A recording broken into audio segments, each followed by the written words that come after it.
সবার কাছে আমার প্রত্যাশা এবং আমি এরকম সংস্থাগুলিকে বলবো আপনারা সবসময় যুবকদের পাশে থাকবেন, কর্মসংস্থানের ব্যবস্থা করবেন।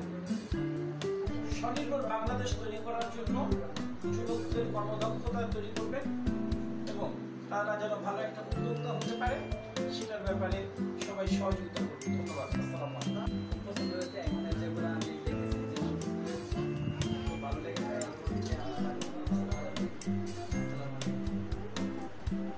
ধন্যবাদ। সামনে যে অস্থিতিশীল রাজনীতি, এটা যুবরা যেন বলি না, প্রতিটা রাজনৈতিক দলকে আমি অনুরোধ করবো যে যুবদের নিয়ে সিনেমিনি খেলবেন না। যুবরা এখন তাদের পড়ালেখার সময়, শিক্ষার সময়, তাদেরকে দক্ষতা উন্নয়নমূলক কাজ করার সময়। আপনারা যুবদের একটা রাজনীতি অংশগ্রহণ করার একটা বয়স নির্ধারণ করবেন, যে বয়সে রাজনীতি করতে পারবেন। বাংলাদেশ যুব ছাত্র রাজনীতির পক্ষে আমরা থাকবো যেন আমি আমার প্রতিষ্ঠানে আরো 20 জন কর্ম সংস্থার ব্যবস্থা করে দিতে পারি, এমন একজন উদ্যোক্তা আমরা গাড়ি প্রশিক্ষণ বলি বা যে মুরগি পালন করতে পারি, গরুর খামার, যে কোনো বিষয়ে কম্পিউটারে এখন অনেক চাপ আছে আমাদের, যেটা আমরা করলে কর্মকর্তা করে দেওয়া সম্ভব। এর যে ভালো করলে আরো ভালো বেতন পাবে। আমরা প্রত্যেকটা ছেলেদের হাত তৈরি করে দেব যেন তারা দেশ এবং বিদেশে কর্মসংস্থানে করে চাকরি জগতে এগুলি আমার চাউল কিভাবে জানে সেটাই কিন্তু জানে না।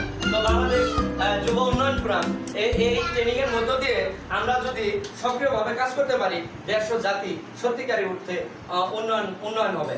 সেই জায়গায় আমি বলবো নারায়ণগঞ্জ আহ্বায়ক কমিটি সেটা আমার মাধ্যমে যদি দেয় তাহলে আমি পূর্ণাঙ্গ দেহ যা যা করণীয় এবং পদক্ষেপ বাস্তবায়ন করার দরকার আমরা সেটা যুগপৎভাবে দেশ ও জাতি একসাথে কাজ করব। আমরা যদি এই জায়গায় যদি কোনো বৈষম্য যদি আমরা না, আমাদের প্রশিক্ষণ আছে, লোক পার্টি প্রশিক্ষণ আছে, ইতিমধ্যে বক্তারা বলে গেছেন। আর আরেকটা বিষয় হলো আমরা যাতে যুব যারা বেকার আছে বেকারত্ব না থাকে। আর অ্যাকচুয়ালি বিষয় বেকারত্ব হয় হলো যারা শিক্ষিত যারা আছে তারা এদিকে থাকে, কারণ তারা চাকরি পায় না, চাকরির অপেক্ষা বিভিন্ন জায়গায় করে দিচ্ছে। আর আজকে যদি আমাদের এই যুব উন্নয়ন থেকে ট্রেনিং করে তারা যায়, যে কোনো জায়গায় কম্পিউটারের প্রশিক্ষণ নিয়ে গেলে চাকরি সুন্দরভাবে চাকরি নিতে পারে। যেখানে চাকরি করতে যান সেখানেই বলে কম্পিউটার যান। আর আরেকটা বিষয় হলো মহিলাদের জন্য বাটিক প্রশিক্ষণ আছে, সেলাই প্রশিক্ষণ আছে, হাঁস মুরগি গবাদির প্রশিক্ষণ আছে।